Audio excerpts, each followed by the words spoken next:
Hello everybody. Okay, let's talk about opening up Photoshop for the first time and taking a look under the hood and seeing what's going on inside. Alright, so let's go to File, New again, open up this new Photoshop document box here. Let's name it whatever we want again.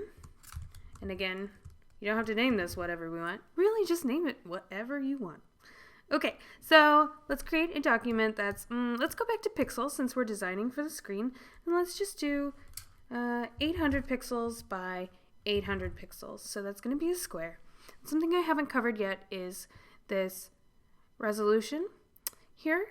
And so resolution is just how many pixels per inch you want to show, and that's a little bit complicated, and the only thing you really need to know, and the only thing that I have to do for my day-to-day life, is that 72 here is just what you need to put for if you're designing for the screen. So if you have pixels and RGB selected, also make sure that it says 72. Now if you're designing for print, you want this to be a little bit of a higher resolution, and you want it to be 300. So again, if I were doing inches and CMYK, I would also want this to say 300. If you find that you'll be designing for the web or for the screen the most, like me, just make sure that's always on pixels, it always says 72, and it's always set on RGB. Okay, so again, 800 by 800, resolution of 72, color mode, RGB. Now this 8-bit here, that's all you need to know. You'll never need to use anything besides 8-bit. I don't ever use anything besides 8-bit, so you'll be fine. So just keep this at 8-bit. The nice thing to know about Photoshop is that there's so much going on inside of the program that you won't use most of the things in your day-to-day life, and chances are you just won't even know what half of them are. There are so many things that I don't use, but I do use a lot of Photoshop, and there are so many things that the average person doesn't use, and teaching you all of those would take months, and we only have just a few hours here on Skillshare, so I'm going to go through the most important things. But as you see, Photoshop has a lot of things that are always under the hood of everything else, and it's up to you to kind of explore what I don't teach you and figure out what they mean, because we don't have time to go over every tiny little detail. Okay, so again, background contents just means you can choose what color you want your background to be from the get-go. I always start with white, and then I move from there and just select colors after I already have my document created. Okay, so let's just press OK because we're done here. Alright, so here is my Photoshop canvas, and it looks like there's a white background here.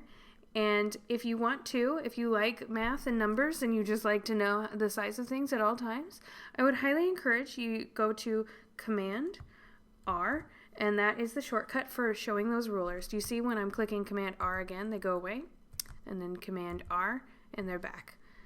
Okay, so I like to see them all the time, but it's up to you. The default setting does not have them showing. Something else right from the get-go that I really want you to know that's a shortcut is pressing F. If you'll notice, whenever you press F, it filters through these 3 different views that Photoshop has. This one is a full screen view, which is really nice for looking around and being able to see everything at once. Clicking F again goes to this black view, which removes all of the clutter around Photoshop just so that you can concentrate right on your canvas. It's really great if you want to step back and look at what you've put on there. And then F again goes back to this tiny little window view that you can move around. So say I had a internet browser beside it, I could kind of compare and click back and forth.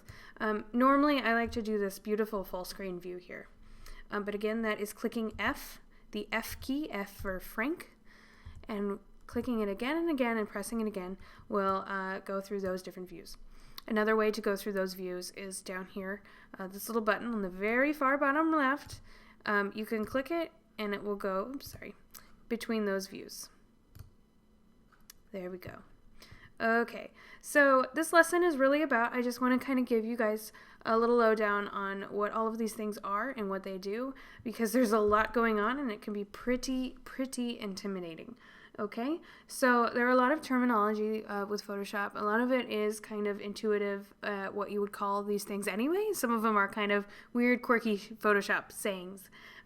Okay, so over here on the right hand side, and this view that you see of my Photoshop should be the default view. I reset my Photoshop back to the default settings, but if you're seeing something that doesn't look like yours, just know that you will if you keep watching these tutorial videos in this series.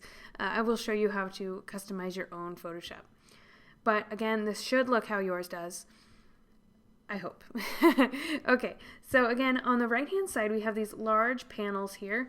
These are called windows. And if you go up here to window, you can see all of the optional windows that Photoshop has, and we'll go into this more later. But these are just called windows, and you can customize the way they look and which windows you see at all times. So that's what you're seeing over here, these large boxes. We will, again, go more into this in detail later. Up here, you just have the detail toolbar for whatever tool you have selected. And the tools that you have are over here on your left-hand side. Okay, so these are tools, and you can see there are quite a few. And each of the tools have this little arrow by them, and when you click and hold, you can see all of the tools that are inside of that tool. So again, Photoshop just has so many things that it does, and I will touch on these tools as well in a bit in another video, but these I just want you to know are tools. Okay, and then whenever you have a tool selected, you can see that there are tool options for that specific tool up on the top. This bar here is the options. So when I select a different tool, you can see those options always change depending on what tool I have selected. So again, lots of stuff to know here, lots of stuff to do in Photoshop. Okay, so we have our rulers, which I showed you already with the Command R shortcut for showing and hiding your rulers. So we have our top ruler here, and then if I move this toolbar out of the way, you can see our left-hand side toolbar over here. Okay, and that's about it for what you're looking at right when you open up Photoshop. And again, I will repeat again, we will be going into the detail of how all of these things work in future screencasts. All right, guys, see you on the next one.